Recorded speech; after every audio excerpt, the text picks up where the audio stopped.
all born in East Los Angeles. We all met in high school as friends. We were all musicians, but we weren't friends before we were musicians together. And right after high school, we found ourselves kind of playing in local bands, but it got very monotonous.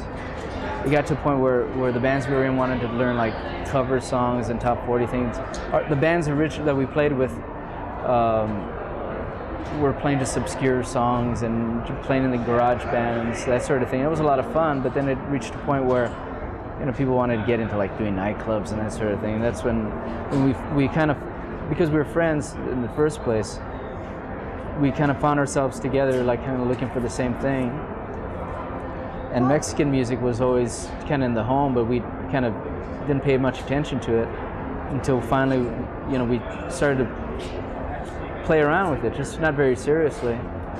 And it was very challenging to our musicianship, musically, to play, that kind of music. And it felt really good because it was music of our own culture, and all of a sudden of our Mexican culture through the music.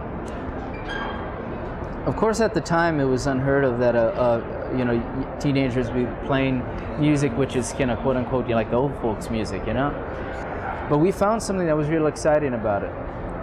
These were the same hands who were playing like the Clapton licks and learning all those kind of, and we kind of approached Mexican music with that same kind of like rock and roll attitude, But we were still at the same time purists in a way because we were still trying to learn what that was all about. We found instruments at pawn shops, and we'd literally sometimes hold up old albums to try to identify the instruments that were hanging in store windows and music shops, and we just kind of learned how to play them, and we met a few people that showed us how to tune them, and it really was a long process of learning how to play and how to sing it, and a lot of kind of, we didn't call it study back then, but we were actually studying the music and where it came from and the different vocal treatments and the way the music was presented.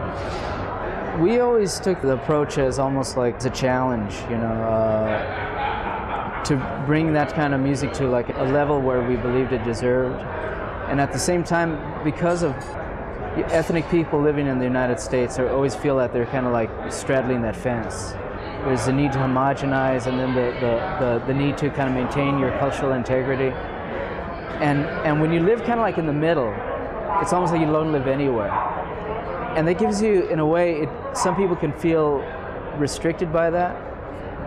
And then people who are, and then on the artistic level, it can give you a lot of freedom.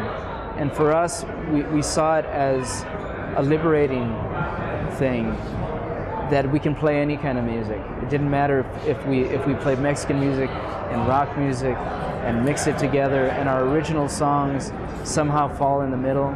It's just a very challenging mix of music. It's very brave music. I don't want to sit here and pat myself on the back, but it's nothing that we sat down and we constructed, something that we planned, something that just kind of happened.